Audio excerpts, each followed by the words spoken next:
Kevin Rudd decided to jump on that bandwagon, but he chose the United States as the place to promote China's interests. Interesting call, but anyway, he chose the United States.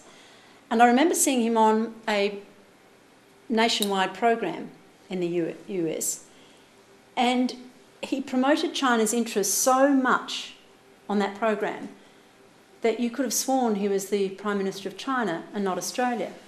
He mentioned China 25 times in the interview and mentioned Australia. I think we managed to get 4. Was it 4 mentions? Maybe. So if you just come in from Mars and you tuned in, you would have said, oh, that's a blonde Prime Minister of China. Now, okay, that was fine, but I don't know what message it sent to the United States at a time when I would have thought you'd be promoting Australia's interests as a destination for trade and investment. I mean, this is in the middle of the global financial crisis, so I would have been promoting Australia as a safe and secure destination. That was highly criticised back home. So by the time he gets to London, he refused to sit next to the Chinese ambassador on a television panel and caused an embarrassing incident where he insisted on sitting next to the Foreign Minister of Britain and didn't want to sit next to the Chinese ambassador because, anyway, that caused it. So no wonder Beijing were getting confused. What message is he trying to send? On top of that, we then had Chinalco. And that sent very confused messages. And then we had the Stern-Hu situation that came on top of the Chinalco situation. The Prime Minister said that it had to be dealt with at an appropriate level and was very critical of us for saying that he should speak at President to Prime Minister level. Very critical of us about that.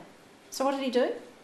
He spoke to the junior Vice Foreign Minister at a conference in Italy on the side and then gave a press conference lecturing China about the consequences of not dealing with Stern-Hu in an appropriate way, and it could have commercial consequences. That's called megaphone diplomacy. So all these issues culminated in a very strained relationship between Australia and China, such that the Australian ambassador to Beijing was recalled for crisis talks. Now, I believe that things have settled down. I believe that a lot of effort is being made at the diplomatic level to improve the relationship, but it should never have come to this. And what is needed is consistency, absolute consistency in your dealings with a nation like China. Mutual respect and consistency. Yeah. To say if what right does Australia have, neither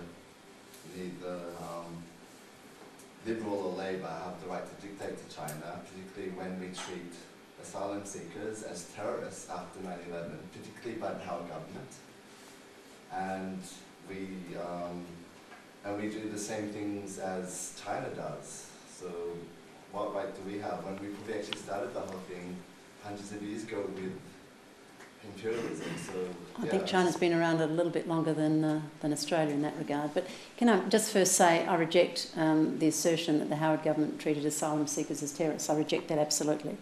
But the point you make is a valid one to this extent.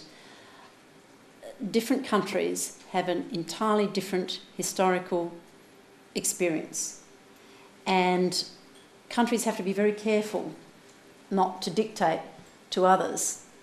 It's the old people in glass houses. That's why I think what we have managed to achieve in our relationship with China is so significant. And it's only been over the last, well, I think China's celebrated its 60th anniversary of the People's Republic of China, just for 60 years, in a history dating back thousands of years, in 60 years. And in that time, it's been through some massive upheavals, as an understatement, massive upheavals. We've now got a situation where it is a huge country with a significant economy and is a strategic player in one of the most significant regions for the 21st century. I think countries like Australia and our ally, the United States, and Japan and others, need to engage with China as equals. And that way, we will, through the exchange of ideas, through the exchange of experiences, we will become better nations. Australia will become a better nation, China will become a better nation. So I'm not trying to, gloss over the differences at all. I'm not trying to. But what I'm saying is that if we can continue the dialogue that we have, respecting our differences, but also in some ways showing that there is a better way, then I think that it truly will be a positive Asia-Pacific century. Okay. I think we might just leave it there for now.